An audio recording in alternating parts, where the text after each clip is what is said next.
Ndugu zangu wapendwa katika Kristo,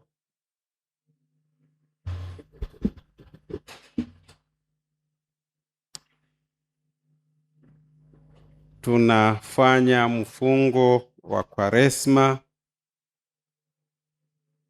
Kila kundi na kila mwanadamu anayejua nguvu za Mwenyezi Mungu anatumia kipindi hiki kurekebisha maisha yake, kujipatanisha naye Mwenyezi Mungu. Na kila tunapofanya zoezi la aina yoyote ile, tungependa mwisho wa zoezi iwe kama huyu mtoza ushuru. Tunaambiwa katika Injili hiyo ya Mtakatifu Luka sura ya 18 mstari huo wa 15 kwamba yeye mtoza ushuru alishuka, akashuka amehesabiwa haki kuliko yule ambaye aliyejaliwa vingi, aliyejaliwa akili, aliyekuwa anajihusisha na mambo mengi hata ya kiibada. Yeye mtoza ushuru katika unyonge, katika unyofu na uchaji wa moyo alihesabiwa haki mbele ya Mwenyezi Mungu. Na ndivyo ambavyo tumeambiwa katika wimbo wa katikati, yeye Mwenyezi Mungu anachotaka ni fadhili, ndugu zangu, na wala sio sadaka. Pengine tukapenda kujua tofauti ya hayo mambo mawili, ni kati ya mambo yanayoonekana na siyoonekana. Wema, unyofu, uadilifu ni mambo ambayo huwezi kuyagusa. Lakini sadaka, kupiga magoti, kupeleka kitu kwa mtu, ni vitu ambavyo unaviona, unavigusa, unaweza ukavihesabu. Amefanya hivi mara ngapi? Lakini kimsingi vyote hivi viwili vinapaswa kuwa vimeshikamana, haviwezi kutenganishwa. Unapotenga kimoja kwa kingine, hiki kingine kinakuwa hakina maana. Ukitenga fadhili na sadaka, haina maana yoyote. Sadaka ikisimama peke yake na fadhili ikaonekana kusimama peke yake, wewe mbele ya Mwenyezi Mungu huhesabiwi haki. Sadaka zetu, matendo yetu, kila ya aina ya kitu ambacho twaweza kuonekana tunakifanya mbele ya wanadamu na mbele ya jamii, kinapaswa kiungane na kila ambacho kimsingi kinatoka moyoni. Ndo fadhila yenyewe, ndo fadhili yenyewe. Kutoa kwetu kufanane kweli na ile nia njema iliyomo moyoni. Tunapopiga magoti tukisali, tufanane kweli na kila ambacho tunapenda tukifanye kutoka moyoni. Ndicho ambacho Mwenyezi Mungu angependa tukifanye, na ndicho ambacho hawa wawili ambao tumewasikia katika Injili, mmoja wapo alikifanya. Mtoza ushuru alienda kusali, na bila shaka hata aliyekuwepo aliweza kumuona amepiga magoti akiomba, lakini yeye kimsingi aliyokuwa akifanya yalikuwa yanatoka ndani ya maisha yake, yanatoka ndani ya akili yake na fikira zake, tofauti na Mfarisayo. Mfarisayo alitamka tu, alisema tu, alijidai tu na kujionyesha tu, lakini kimsingi alikuwa amejawa kiburi, amejawa dharau, amejaa kila aina ya uovu dhidi ya Mwenyezi Mungu na dhidi ya wanadamu wenzake. Kipindi hiki tumuombe basi Mwenyezi Mungu, ndugu zangu, atusaidie ili tuweze kufanya mapinduzi ya kweli. Mtakatifu Nabii Hosea anatuita, anasema tumrudie Bwana, maana yeye Mwenyezi Mungu amerarua na yeye anaponya pia. Ni kwamba wakati fulani anatuadhibu, lakini ni huyo huyo ndiye anayetuponya. Wakati fulani anatupiga, lakini huyo huyo ndiye anayeturiza na kufunga jeraha zetu. Baada ya siku kadhaa tutauona uzima wa milele. Tuko duniani, lazima tuteseke, lazima tuhangaike. Pengine wengine wanaweza wakaona, pengine mimi sina bahati, magonjwa kila wakati, mimi sina bahati, watoto wangu hawaajiriwi, mimi sina bahati, naishi kwa shida, na pengine labda nadharaulika. Ni Mwenyezi Mungu katika mapenzi yake na malengo yake ambayo wewe hupangi naye, anapanga yeye. Ajua ni wapi ambapo atakushushia baraka, au ukiwa hai au katika kizazi chako kinachofuata. Lazima tujifunze kumwambia Mwenyezi Mungu asante Mwenyezi Mungu, na kushukuru Baba muumba mbingu na nchi, kwa sababu unawafunulia watoto wachanga. Akufanye na wewe mtoto mchanga, ili katika hayo mahangaiko na masumbufu uweze kuona kwamba yeye kweli ni Mungu wa kweli na ni Mungu anayetenda kweli. Turejee katika haya ambayo maaskofu wetu wanatufundisha. Mwaka huu wametuambia tusichoke kutenda mema. Kutenda mema, ndugu zangu, si kitu chepesi. Kuna kutenda mema, ukatenda mema lakini kumbe kifarisayo. Wanasema kinafiki. Unamtendea mtu, unaonyesha kana kwamba unampenda, lakini kumbe unamchukia. Unataka kuonyesha kwamba unamtendea mema, kumbe ndio unamhujumu.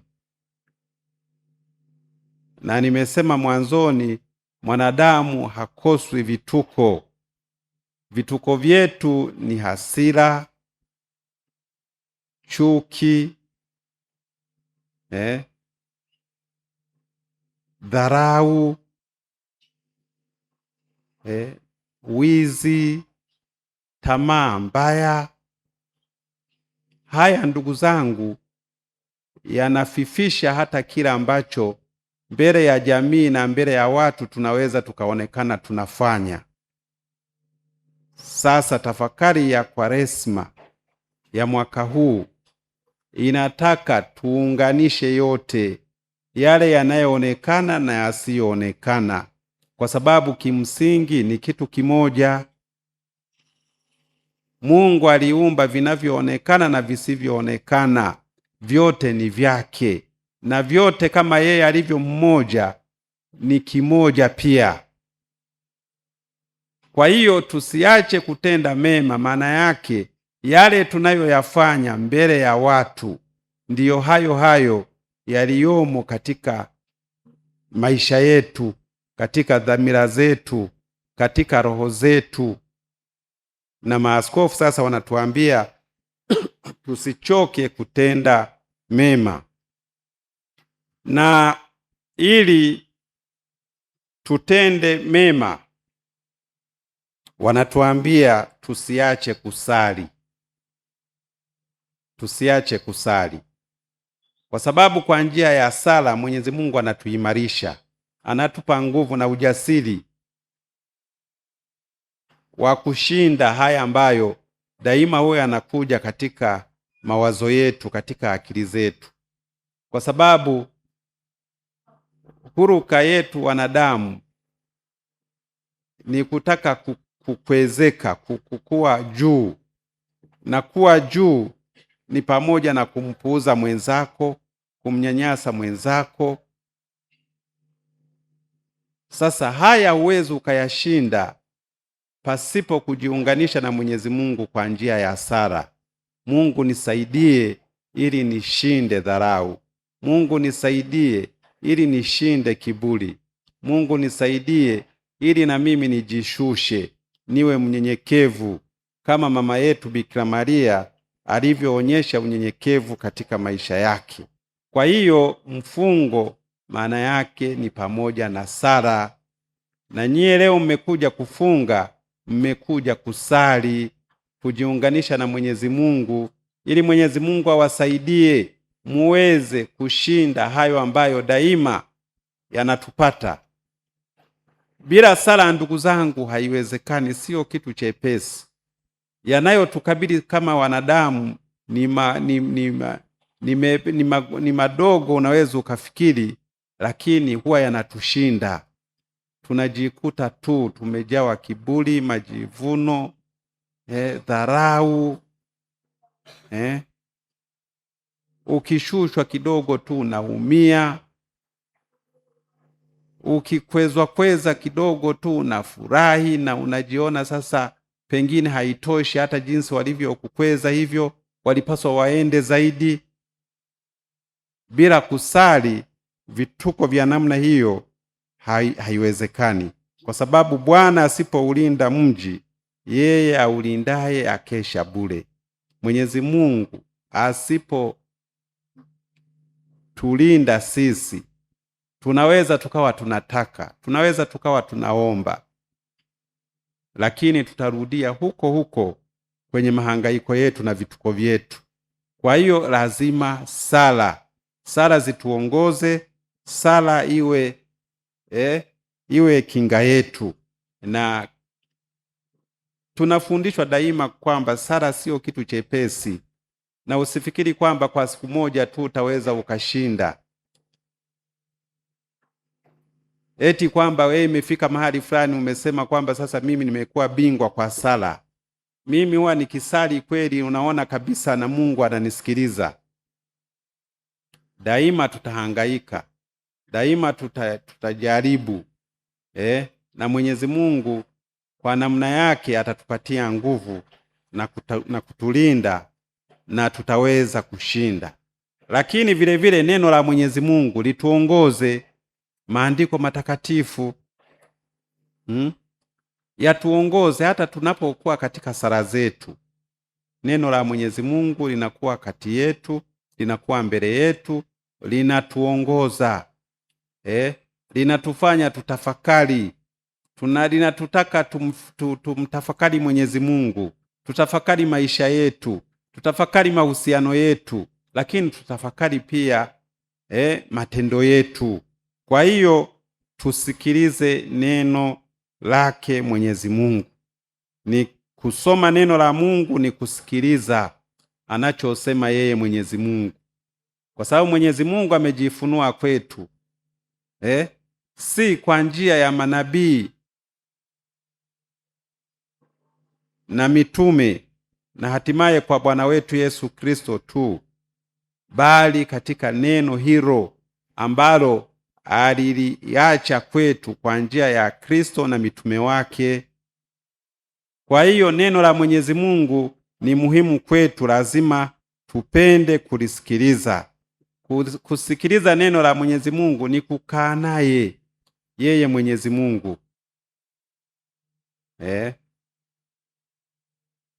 Kusikiliza neno la Mwenyezi Mungu au kusoma neno la Mwenyezi Mungu ni kukaa naye, lakini vile vile ni kutafuta uwepo wake. Unasikiliza neno la Mwenyezi Mungu, maana yake unamtafuta yeye, unatafuta uwepo wake yeye Mwenyezi Mungu. Kwa hiyo tujibidishe kusoma neno la Mwenyezi Mungu ili tusikiliza anachosema, ili tuwe karibu naye, ili tumtafute yeye kwa sababu tuna wajibu wa kumtafuta yeye Mwenyezi Mungu.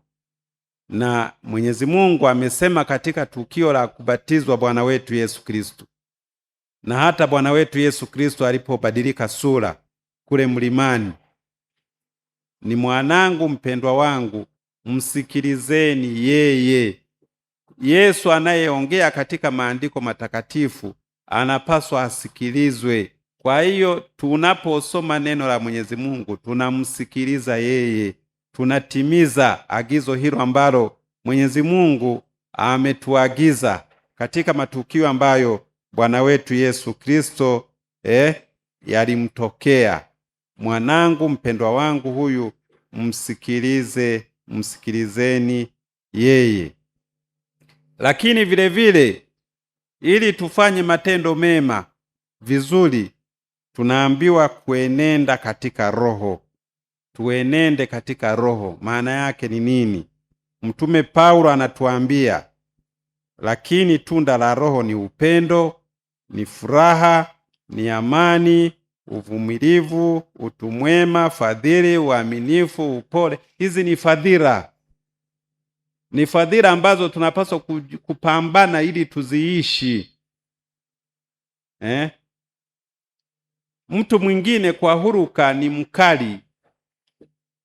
Kuwa mkali haina maana kwamba eti hana fadhila, hana upendo, hana furaha, hana amani. Hapana. Nafikiri kibaya ni ukatili. Ukatili una jambo jingine la pembeni, yaani una nia mbaya, una chuki, una kinyongo. Lakini kuwa mkali maana yake wewe katika mambo ambayo kwa kweli unataka kunyosha mambo, kwa sababu Mungu amenyoka. Bwana wetu Yesu Kristo akawa mkali alipowakuta pale wanafanya biashara kule hekaluni. Lakini bado alibaki kuwa ni upendo kwetu sisi, ni furaha, ni amani, ni mfano wa uvumilivu na mwenye utu mwema. Kwa hiyo tuenende katika Roho, tuziishi fadhila za Roho kama ambavyo tumezitaja. Tuwe waaminifu, tuwe wapole, tuwe na upendo, watu wenye furaha, na tuhimize amani, tutende haki. Vipengele hivi vyote vitakuwa sehemu ya maisha yetu endapo tutaruhusu sisi sote kuongozwa na Roho. Mafungo yetu haya ni kumtaka Mwenyezi Mungu tuongozwe na Roho ili tuzipate hizi fadhila ambazo tunafundishwa katika Wagalatia sura ya 5 mstari wa 22 na kuendelea. Lakini vile vile tunaambiwa sasa tutende haki. Ili tufanye matendo mema, lazima tuwe watu wa haki. Ndugu zangu, katika haki hakuna upendeleo wala kujipendelea.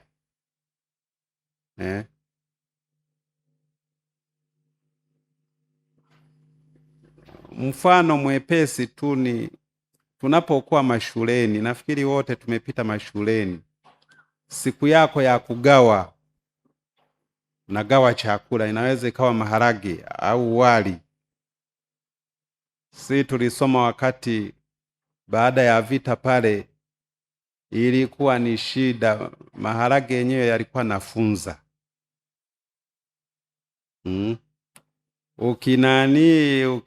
Ukileta dishi la maharage, unatamani uende kwanza kwenye maji uchekeche atoke, utupe, unachekecha tena yanakuja madudu, unatupa. Unaweza ukamwaga hata mara 5, alafu unaenda tena kwenye jikoni kuyachemsha. Lakini hata hayo hatukuchoka kujipendelea. Unagawa, unaweza ukawa unagawa kwa haki kwa wenzako. Inapofika kwako mlima wa maharage au kwa rafiki yako, ni mfano mwepesi, lakini nilipokuwa nalea vijana ni kwamba ukitaka kujifunza kuwa mtu mwenye haki, anza sasa. Wakati mwingine hata ujinyime, usijiue, lakini hata ujinyime kidogo, wenzako wapate zaidi. Hakuna kujipendelea, hakuna kupendelea. Lakini bila shaka hata na wewe usijidhulumu. Labda kama unatolea sadaka kwa ajili ya mwingine ambaye ana mahangaiko. Kwa hiyo tutende haki. Hapo tulipo ndugu zangu, tunapofanya mafungo, hebu tujifunze kutenda haki. Sambaza maneno ya ovyo juu ya mwenzako. Wanadamu kusengenya. Na mkiwa makundi, unajua tena katika jamii huwa hatuachani na makundi.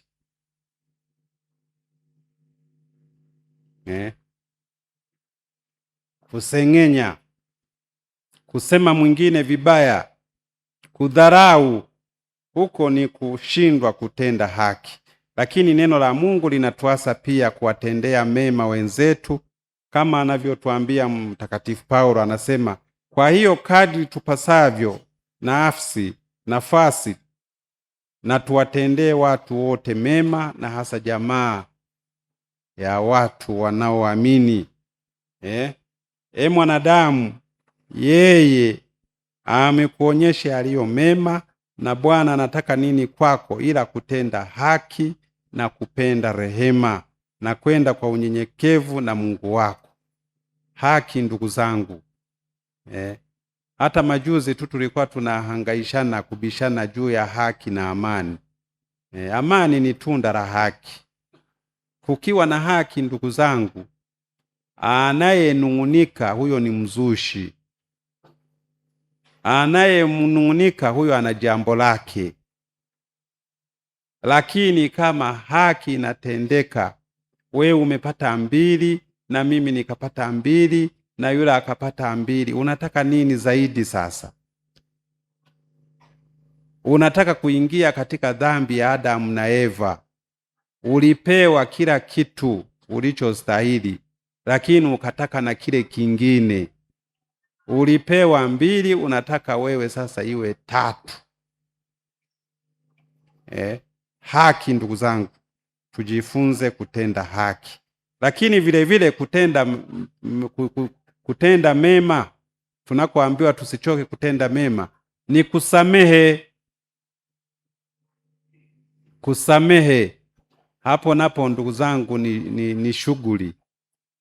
Kusamehe kabisa. Mungu angekuwa anafunua mioyo yetu, tungeiona mioyo hapa ya kila aina, inayosamehe na isiyosamehe. Lakini pia huwa tunajielewa tu. Kweli mimi huwa najitahidi kusamehe, najaribu kusamehe, nasamehe mpaka kiasi gani? Na kusamehe huwa nawaambia sio kusahau. Kwa sababu kusahau ni kujiweka katika hatari ya kurudia kosa lile lile. Mtu alitaka kukutendea kitu kibaya, hata kukuua kwa mfano, halafu usahau, si siku nyingine utaenda akakuue? Alikukoswa kwa sumu yule, alikuwekea ukaona, kwa hiyo hukuyanywa hayo maji, lakini unamsamehe. Unamsamehe maana yake ni kwamba wewe hutafanya kama alivyofanya, kwa sababu yeye alitaka kukuua na wewe ujaribu kumuua. Wewe hutafanya hivyo, lakini utajitahidi kutokusahau.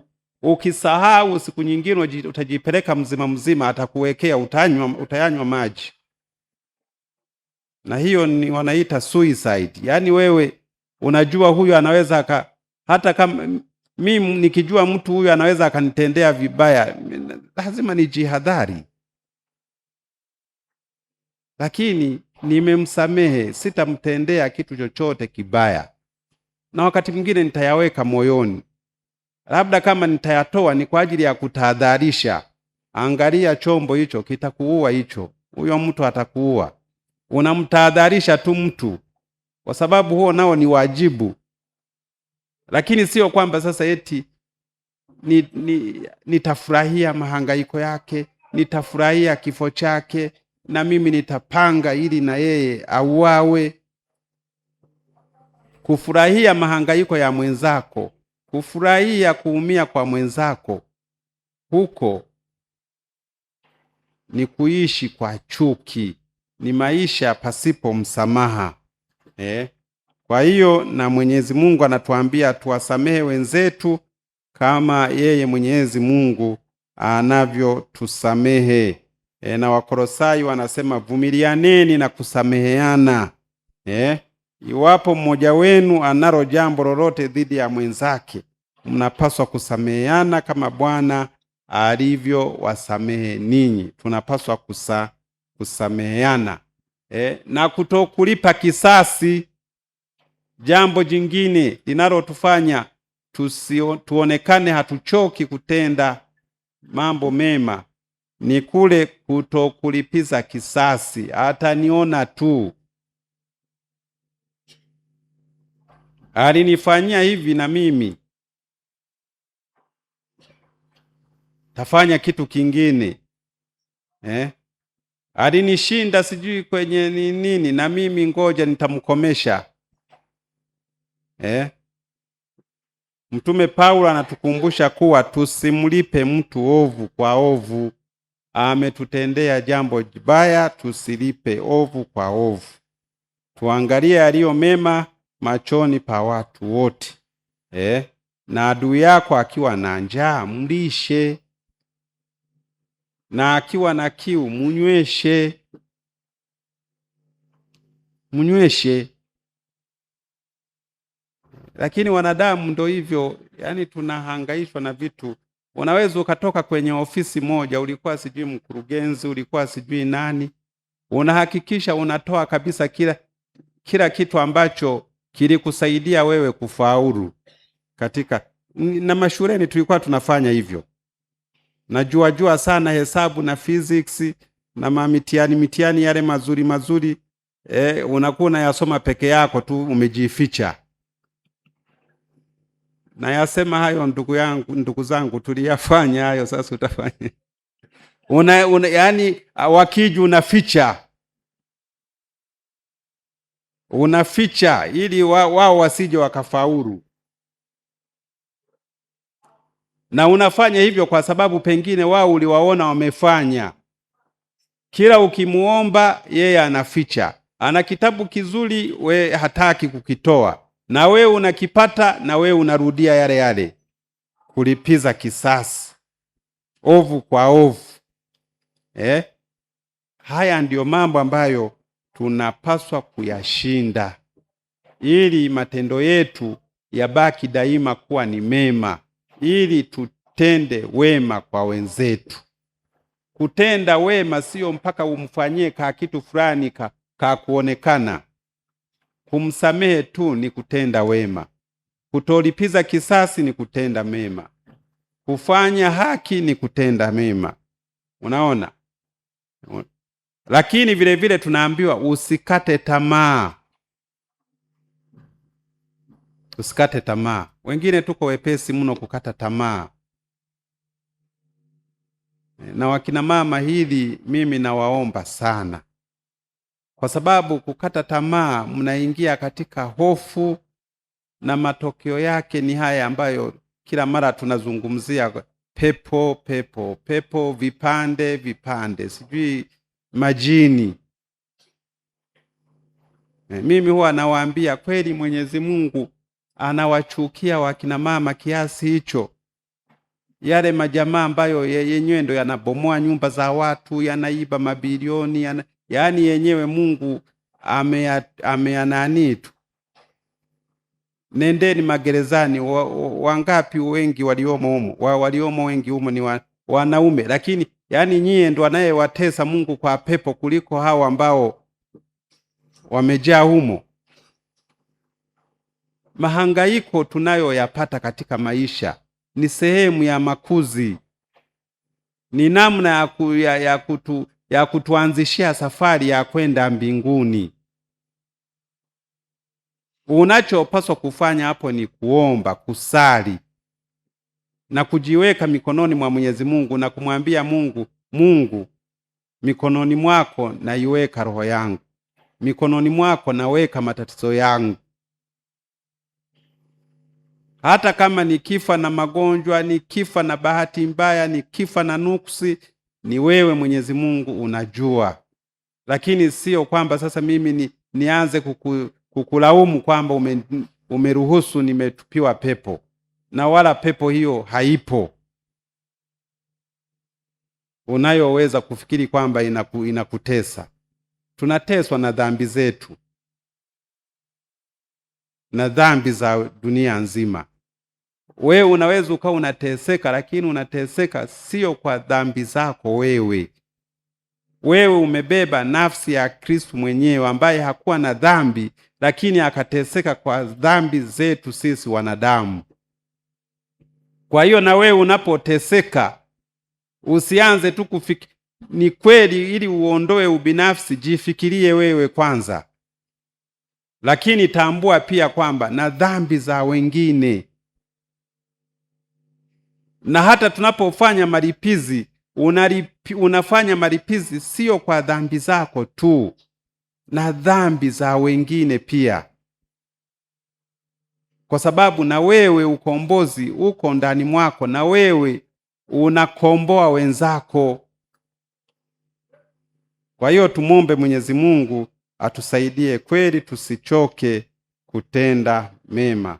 Nawatakia kila jema na mfungo mwema wa Kwaresima. Tumsifu Yesu Kristo.